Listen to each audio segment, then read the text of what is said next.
Good afternoon from Las Vegas, Nevada. Hello, everybody. Hope everyone's having a great Saturday.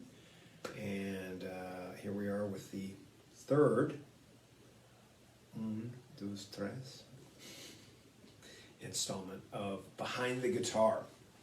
I wanted to do one today because I'm probably not going to get to another video till probably mid to late of next week, probably not till Wednesday or Friday. So I wanted to kind of knock one out today, and we are going to go back to 2012, which is 12 years ago. Hard to believe. So behind me right here is a brown case. A lot of you probably know what's usually in a brown case, hence why I wore my my Gibson t-shirt today. Okay, so let's take this out.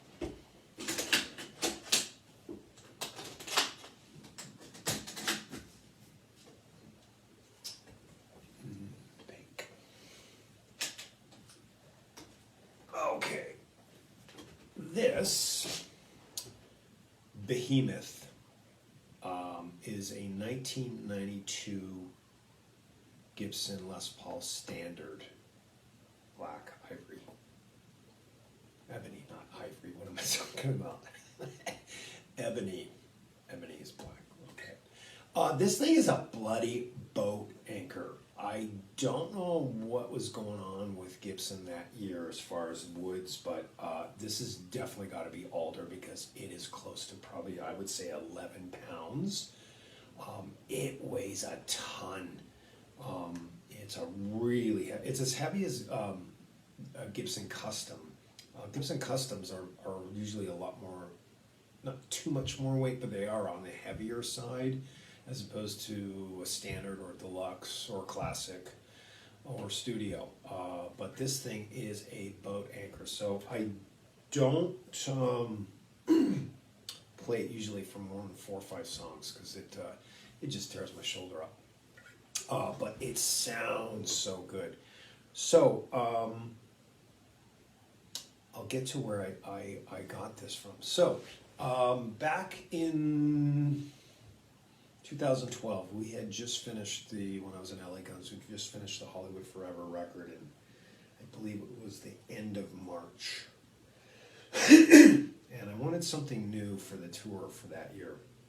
So I started kind of perusing through Craigslist, and excuse me, there was a guy selling. I saw Les Paul Standard for sale, and I saw $1,200. I was like, what?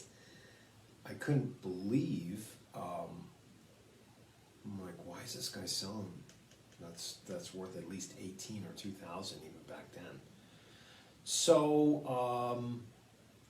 I called the guy and spoke to him, and he was just some like surfer dude out in Malibu. So I drove out to Malibu to his place, and I went inside his place, and this case, this is the same case he had, and he opened it up, and this was sitting in it. And the reason that it was so cheap because you can see where the headstock was broken. But I didn't care about that. Now, one beautiful thing about Gibson Les Pauls is if you do break a headstock and get it repaired, it almost improves the guitar. For whatever reason that is, it's a good thing. So that didn't bother me at all. So originally this had these, I put these pickups in here. These are DiMarzio tone zones, which kick ass. This guitar sounds just huge. But I think it just had regular Gibson PAF with the chrome pickup covers on them. And then he also had these black Spurzl tuners. I kept those on for a while, and I just didn't like the way they look with the black headstock with black tuners. It just looked weird to me. So he had the original. These are original tuners. So I put them back on the guitar. So really, the only thing I did was change out the pickups. Yeah, this guitar just kicks ass. Other than it weighing a ton, it's a beautiful guitar.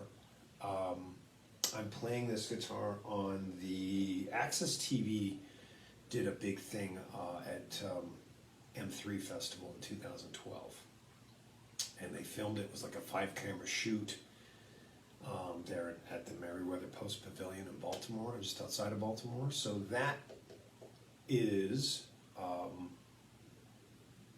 available. You can watch that on YouTube. I think did Cleopatra put that out? I think they did. They when we released Hollywood Forever, they did a making of that album, and then I think they put out the live footage from Access TV. But I'm playing this guitar during that show. That and I can't remember the other guitar I was playing for that.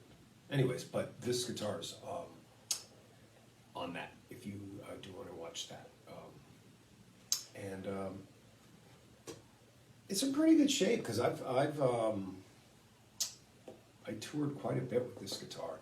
As far as recordings, this was used on Crashing Wayward's Listen album. It's also in the video for Breathe.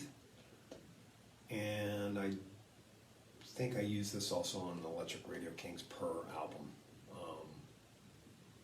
It's too bad I didn't get this guitar before the Hollywood Forever record was done. It was literally like a month or 6 weeks after that album was finished, and I got this. But yeah, it's held up pretty good. It's a bitch to carry around in a gig bag, especially with a 2 gig bag, and this thing's it's just like, oh God, where's a luggage cart? Anyways, but it regardless of that, this guitar really sounds pretty amazing. Again, 1992 Gibson Les Paul Standard, and that's about it. I just kind of remember when I left the guy's place in Malibu. He was bummed to let this guitar go. I don't know why he was selling it. He kind of was like, he was bumming out. And I kind of felt bad, but at the same time I was like, don't worry, it's going to a good home. See ya, bye. You know, raced out of there in case he changed his mind, which he didn't. But he was bummed. He did not want to let this thing go. So for $1,200, really good steal for this. So pretty happy about that. I got this guitar. So that's the story on this one. And we'll come back next week with a 4th installment in the series of Behind the Guitar. So have a great night, everybody.